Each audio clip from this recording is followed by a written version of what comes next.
Imagine standing in your living room and seeing a wall of water 4 stories high, racing toward you at 40 miles per hour. You have maybe 30 seconds. That's what happened to 209 people on May 31, 1889. The Johnstown Flood killed more Americans than any other flood in U.S. history. But here's what makes it worse. It wasn't a natural disaster. It was entirely preventable. Wealthy industrialists knew the dam was failing. They got warnings. They ignored them. And when 20 million tons of water broke through, they walked away without paying a cent. This is how America's deadliest dam failure changed our laws forever. Hit subscribe right now. This story gets worse before it gets better. Johnstown, Pennsylvania in 1889 was a steel town. Around 30,000 people lived there. Most of them worked in the mills. It sat in a valley where the Little Conemaugh River and Stony Creek met. Mountains on all sides. The location made it perfect for industry, but dangerous for flooding. The town flooded regularly. Small ones.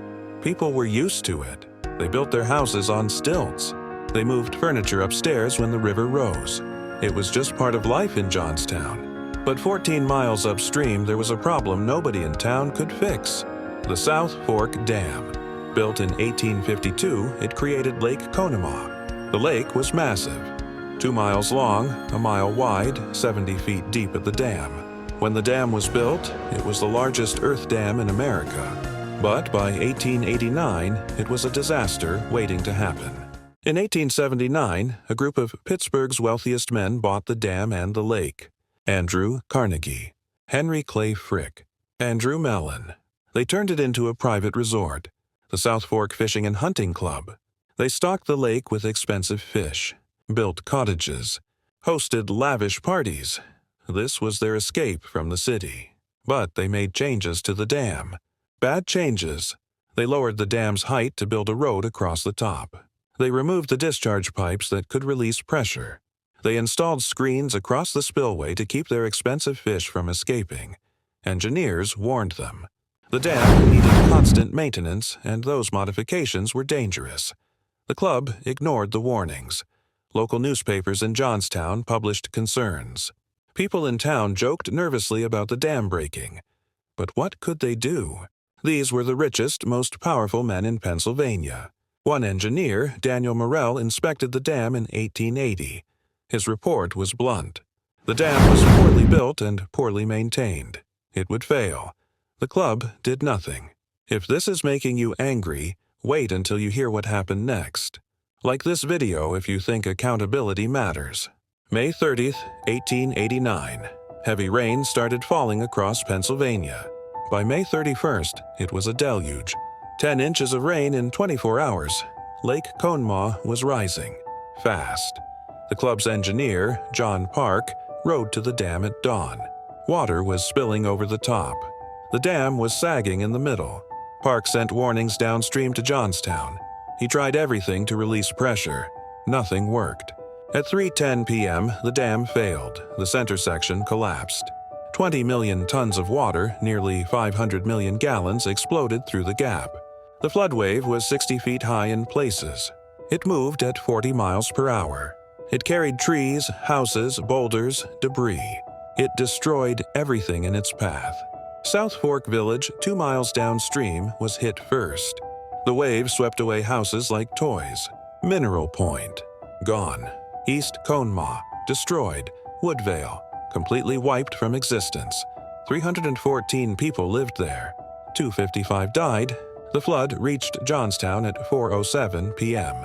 Survivors described the sound, a roar like continuous thunder. Then they saw it. A dark wall bristling with trees, houses, railroad cars. People ran for higher ground.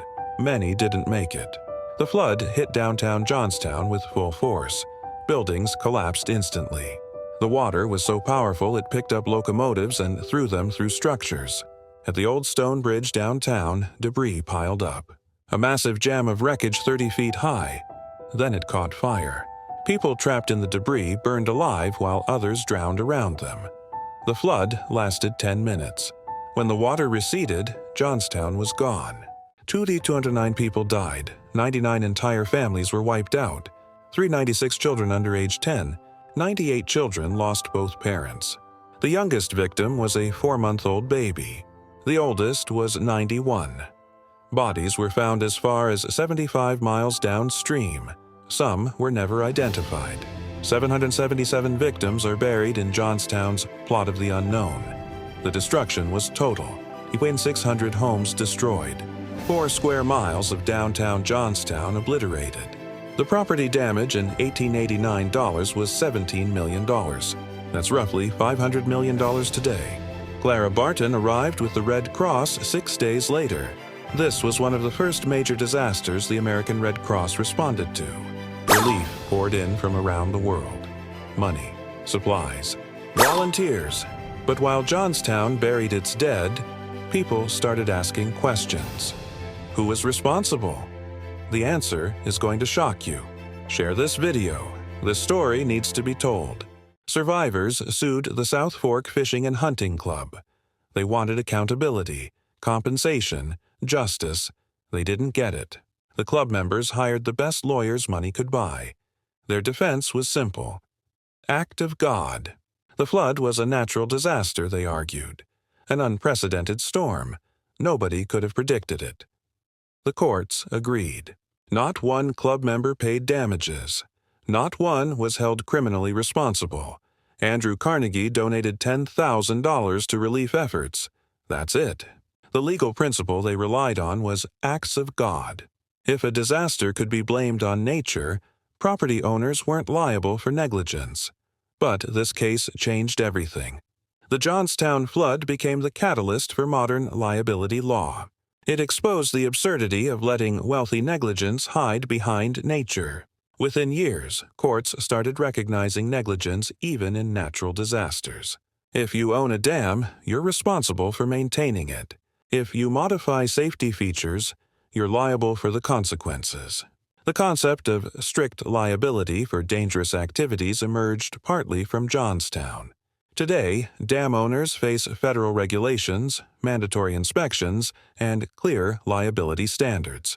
It took 209 deaths to get there. Johnstown rebuilt. The town still exists today. About 19,000 people live there now. The Johnstown Flood Museum tells the story. The Johnstown Flood National Memorial preserves the dam site. But here's what's important. The flood changed how America thinks about corporate responsibility. It proved that wealth doesn't buy immunity from consequences. At least, not forever. Modern dam safety regulations exist because of Johnstown. Engineering standards, inspection requirements, emergency action plans. The National Dam Safety Program monitors over 91,000 dams across America. We learned this lesson in Blood and Water, but we did learn it. Today, if a privately owned dam fails due to negligence, the owners face criminal charges, civil liability, federal prosecution. That wouldn't have happened without Johnstown. The flood also changed journalism. It was one of the first disasters covered with photographs distributed nationally. People across America saw the destruction. It created public demand for accountability, and it showed the power of organized disaster relief. Clara Barton A.S. work in Johnstown established the Red Cross as America's primary disaster response organization. 2,209 people died because wealthy men ignored warnings. They died because profit mattered more than safety, because the powerful believed they were above responsibility. The Johnstown Flood wasn't a natural disaster. It was corporate negligence on a catastrophic scale. But those deaths weren't meaningless. They changed our laws, our engineering standards, our understanding of accountability. Every dam inspection today, every safety regulation, every liability lawsuit, they all trace back to May 31st, 1889. The people of Johnstown didn't die in vain. We just need to remember what they taught us. Hit the notification bell. Share this with someone who needs to hear it. History isn't just about the past. It's about what we do with the lessons. Thanks for watching.